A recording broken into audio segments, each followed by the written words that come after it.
आज हम बात करने वाले हैं ऑन्कोलॉजी के बारे में। तो सबसे पहले देखते हैं ऑन्कोलॉजी शब्द कहाँ से लिया गया है। ऑन्कोलॉजी शब्द सबसे पहले अमेरिकन फिजिशियन बीजे कैनेडी ने बताया था, जिसे हम फादर ऑफ ऑन्कोलॉजी के रूप में जानते हैं। अगर बात करूं ऑन्को शब्द का मतलब होता है ट्यूमर, और लॉगस विच मीन्स स्टडी, यानी ट्यूमर की स्टडी के बारे में हम बात करेंगे। तो ऑन्कोलॉजी, इसकी डेफिनेशन की बात करें तो the branch of medical science which deals with study of tumour. और वर्ल्ड कैंसर डे 4 फरवरी के रूप में हम मनाते हैं। वर्तमान में 2022 वर्ल्ड कैंसर थीम है क्लोज द केयर गैप। ये IM&I-WILL 2021 की है, और वर्तमान में 2022 इसकी theme close the care gap है। कैंसर थीम में हर साल चेंज होती रहती है, 4 फरवरी को हर बार चेंज होती है। अब हम बात करते हैं ट्यूमर, जिसे हम न्यूप्लाज्म या न्यू ग्रोथ भी कह सकते हैं। अगर इसकी डेफिनेशन की बात करें तो tumour defined as an abnormal mass of tissue in which tissue growth exceed from normal tissue uncoordinated with normal tissue and growth persistent even after the removal of stimuli, यानी अनकंट्रोल ग्रोथ होगी, abnormal growth होगी। और अगर हम जहाँ से ये tumour start हुआ है, अगर उस परसिस्टेंट स्टिमुलाई को हटा दें तो उसके बाद भी परसिस्टेंट ग्रोथ लगातार होती रहेगी। अब बात करते हैं टाइप्स ऑफ ट्यूमर की। ट्यूमर 2 टाइप का होता है, बिनाइन या मैलिग्नेंट। हम यहाँ बात करें तो ट्यूमर को कैंसर नहीं बोल सकते। अगर नॉर्मल गांठ है तो हम उसको ट्यूमर तो बोल सकते, लेकिन कैंसर नहीं बोल सकते। अब आगे बात करते हैं कि कैंसर कब बोलेंगे, ट्यूमर कब बोलेंगे। अगर बात करूँ ट्यूमर यानी बिनाइन और मैलिग्नेंट। बिनाइन ट्यूमर को हम काइंड, इनोसेंट, हार्मलेस ट्यूमर होता है। मैलिग्नेंट ट्यूमर को बैड ट्यूमर भी कहते हैं और हार्मफुल होता है। ये बिनाइन, इसको काइंड के दयालु की तरह होता है, यानी इसमें इन्वेजन या मेटास्टेसिस का प्रोसेस नहीं होता है, तथा लेस डेंजरस होता है, ज़्यादा डेंजरस नहीं होता है। मैलिग्नेंट की बात करें तो ये ज़्यादा डेंजरस होता है, कंपेयर बिनाइन ट्यूमर की तुलना में ये ज़्यादा डेंजर होता है। अब बात करें इसमें ग्रोथ की बात करें तो बिनाइन ट्यूमर कैप्सुलेटेड ग्रोथ होती है, जबकि मैलिग्नेंट ट्यूमर नॉन कैप्सुलेटेड की ग्रोथ होती है। अब देखते हैं कैप्सुलेटेड तथा नॉन कैप्सुलेटेड क्या होता है। अगर मैं बात करूं नॉर्मल सेल है, तो अगर नॉर्मल सेल में ट्यूमर का प्रोसेस स्टार्ट हो जाए, इसमें एबनॉर्मल ग्रोथ होगी, अनकंट्रोल ग्रोथ होगी, एक्सेसिव ग्रोथ होगी, तो हम उसको बिनाइन तो कह सकते हैं, लेकिन इसमें मेटास्टेसिस एंड इन्वेजन स्टार्ट नहीं हुआ है। इसकी बाहरी मेम्ब्रेन, आउटर मेम्ब्रेन इंटैक्ट यानी बनी हुई है। अब यही इन्वेजिव प्रोसेस मेटास्टेसिस एबनॉर्मली आगे कंटिन्यू होता ही रहे तो ये मैलिग्नेंट ट्यूमर के रूप में चेंज हो जाएगा। अब बात करें मैलिग्नेंट ट्यूमर अनकंट्रोल ग्रोथ होती तथा साथ ही अनकैप्सुलेटेड यानी बिनाइन की आउटर मेम्ब्रेन हट गई या डैमेज हो गई, तो उसके बाद ये एबनॉर्मल किसी भी डायरेक्शन में ग्रोथ करेगा, मेटास्टेसिस होगा। एक सेल को डैमेज किया, आगे पास वाले सेल को भी डैमेज करेगा, तो हम उसे नॉन कैप्सुलेटेड कहते हैं। ये ग्रोथ किसी भी डायरेक्शन में हो सकती है। अब आगे बात करें, इसमें इन्वेजन मेटास्टेसिस का प्रोसेस बिनाइन में नहीं होता है, जबकि मैलिग्नेंट में अभी आपने देखा इन्वेजन एंड मेटास्टेसिस दोनों प्रेजेंट होते हैं। अब बात करते हैं इसमें सबसे ज़्यादा कौन सा होता है। अगर बात करो बिनाइन ट्यूमर की तो मोर कॉमन, यानी ज़्यादातर बिनाइन ट्यूमर होता है, लेकिन मैलिग्नेंट ट्यूमर बहुत ही लेस होता है। अब डेंजरस कंडीशन की बात करते हैं तो कौन सा खतरनाक है, कौन सा नहीं है। अगर बिनाइन ट्यूमर की बात करूं तो less dangerous than malignant tumour की तुलना में ये कम खतरनाक है, जबकि मैलिग्नेंट ट्यूमर मोर खतरनाक है, मतलब ज़्यादा डेंजर है, क्योंकि इसमें इन्वेजिव एंड मेटास्टेसिस कंटिन्यू होता रहता है और इसकी ग्रोथ को हम रोक नहीं सकते हैं। जबकि बिनाइन ट्यूमर को हम पहले से अगर प्रिवेंट कर सकते हैं क्योर देके, अब बात करते हैं मैलिग्नेंट ट्यूमर। मैलिग्नेंट ट्यूमर कितने टाइप्स का होता है?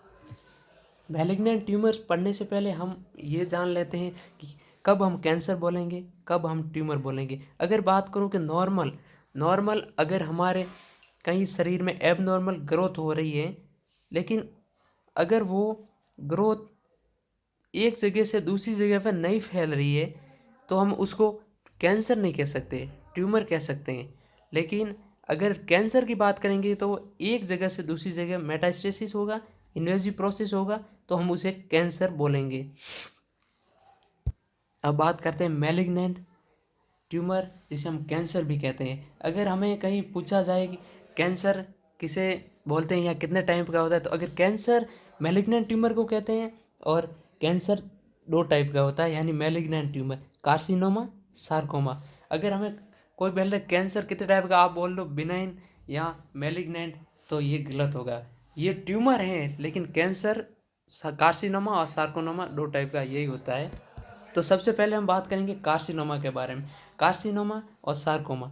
कार्सिनोमा के बारे में बात करें तो मैलिग्नेंट ट्यूमर और कैंसर ऑफ एपिथेलियल टिश्यू। अगर एपिथेलियल टिश्यू जो हमारे बॉडी के सबसे आउटर आउटर पार्ट पे और किसी ऑर्गन के सबसे इनर लेयर, वहाँ पे एपिथेलियम टिश्यू। अगर कैंसर एपिथेलियल टिश्यू में है तो उसको हम कार्सिनोमा बोलेंगे। जबकि सार्कोमा अगर मस्कुलर टिश्यू और कनेक्टिव टिश्यू में कोई कैंसर या एबनॉर्मल ग्रोथ हो रही है तो उसे सार्कोमा कहेंगे। हालांकि हम सार्कोमा को मैलिग्नेंट ट्यूमर और कैंसर ऑफ मस्कुलर टिश्यू और कनेक्टिव टिश्यू कहते हैं। साथ ऐसे भी बोल सकते हैं कैंसर ऑफ मिजेनकाइमल टिश्यू। मिजेनकाइमल टिश्यू में मस्कुलर टिश्यू और कनेक्टिव टिश्यू दोनों आते हैं। अब बात करें कि सबसे डेंजरस कंडीशन कौन सी है, सबसे ज़्यादा कौन सा देखने को मिलता है। अगर बात करें carcinoma, more common than sarcoma. ये बहुत ही ज़्यादा जनसंख्या के लोगों में देखने को मिल सकता है, यानी बहुत ही ज़्यादा केस में हमें देखने को कार्सिनोमा। जबकि सार्कोमा हमें लेस कॉमन देन कार्सिनोमा है। अगर बात करेंगे डेंजरस कंडीशन, सबसे डेंजरस बात करें तो कार्सिनोमा लेस डेंजरस है, जबकि सार्कोमा मोर डेंजरस है। अब बात करें डेंजरस ये कम और ज़्यादा क्यों है, तो अगर बात करें अब कार्सिनोमा में मेटास्टेसिस स्लो होता है, इन्वेजिव प्रोसेस भी स्लो होगा। जबकि सार्कोमा में मेटास्टेसिस एंड कार्सिनोमा प्रोसेस बहुत ही फास्ट होता है, जिसकी वजह से हम इसको डेंजरस कहते हैं। अब हम बात करने वाले हैं कैंसर के बारे में। तो the word cancer derived from A Greek word crab. Crab यानी केकड़ा। केकड़ा अगर अपन बात करें केकड़े के बारे में, तो केकड़ा किसी भी दिशा में, किसी भी डायरेक्शन में मूवमेंट कर सकता है। तो कैंसर वर्ड वहीं से लिया गया है।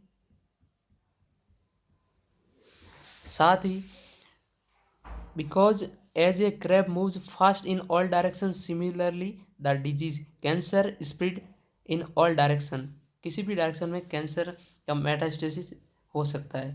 अगर बात करें cancer word use for malignant tumour denoted by CA, हम कैंसर को एब्रीवेशन के रूप में CA के रूप में डिनोट कर सकते हैं। अब बात करें कंसेप्ट, कैंसर कंसेप्ट के बारे में बात करेंगे, किस प्रकार कैंसर होता है। तो the factor which are responsible for carcinogenesis, cancer formation process known as carcinogens. अगर बात करें कैंसर, अगर कैंसर करने वाले को कार्सिनोजेंस कहते हैं। कोई भी कार्सिनोजन की वजह से कैंसर की कंडीशन होती है। अगर बात करें उसके पूरे प्रोसेस को बोलेंगे तो कार्सिनोजेनेसिस बोलेंगे। अब बात करते हैं म्यूटेशन क्या होता है, कैसे कैंसर डेवलप होता है। तो बात करते हैं म्यूटेशन यानी the permanent changes in basic sequence of gene. अगर बात करूँ कोई जीन है, जीन्स हैं, नॉर्मल जीन्स है, उसकी बेसिक सीक्वेंस अगर चेंज हो जाए तो हम उसको म्यूटेशन कहते हैं। अगर बात करें जी हाँ, mutation in which division responsible proto oncogene converted into oncogene and destruction of tumour suppression gene. अगर बात करूँ आपको, अगर ये नॉर्मल सेल है,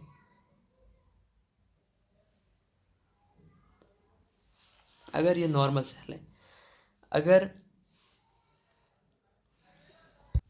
नॉर्मली हमारी बॉडी में जो सेल्स होती है, न्यूक्लियस के अंदर क्रोमोसोम पाया जाता है।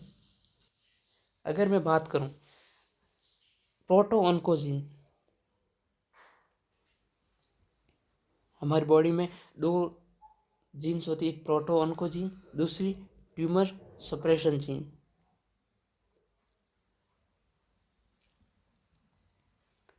इन दोनों का बैलेंस बहुत ही ज़रूरी है। अगर प्रोटो ऑन्कोजीन सेल्स की ग्रोथ कर रहा है तो ट्यूमर सप्रेशन जीन्स होती है जो एक फुल डेवलपमेंट के बाद सेल्स की ग्रोथ को रोक देता है। अगर मैं बात करूं नॉर्मल सेल, अगर इसकी ग्रोथ परसिस्टेंट बनी रहेगी तो वो एबनॉर्मल ग्रोथ हो जाएगी, और एबनॉर्मल ग्रोथ को हम ट्यूमर बोलते हैं। अगर प्रोटो ऑन्कोजीन हमारी बॉडी में एक normally cell after full development उसकी ग्रोथ रुक जाती है। अगर ये ग्रोथ परसिस्टेंट बनी रहे तो एबनॉर्मल सेल ग्रोथ होगी, साथ ही ये ट्यूमर कॉज कर सकती है। नॉर्मली प्रोटो ऑन्कोजीन ये सेल्स की ग्रोथ करवाता है, साइज बढ़ाता है, तथा एक टाइम के पश्चात यानी एक फुल डेवलपमेंट हो जाने के बाद सेल में ट्यूमर सप्रेशन जीन उसको इनहिबिट कर देती है। अगर ये सप्रेशन का process tumour onco tumour suppression gene ये सप्रेस नहीं करे इसकी ग्रोथ को तो ये एबनॉर्मल ग्रोथ हो जाएगी। अब बात करते हैं कि कैंसर कैसे। अब बात करें अगर प्रोटो ऑन्कोजीन में कुछ चेंजेस आ जाए जिसकी वजह से ये एबनॉर्मल ग्रोथ करने लग जाए और ये प्रोटो ऑन्कोजीन लगातार कंटिन्यू ग्रोथ करती रहे, साथ ही इसको हम अगर कंटिन्यू ग्रोथ हो रही है तो ये प्रोटो ऑन्कोजीन है वो चेंज हो जाएगी, ऑन्कोजीन में चेंज हो जाएगी। जो ऑन्कोजीन होता है तो प्रोटो ऑन्कोजीन की तुलना में 1000 गुना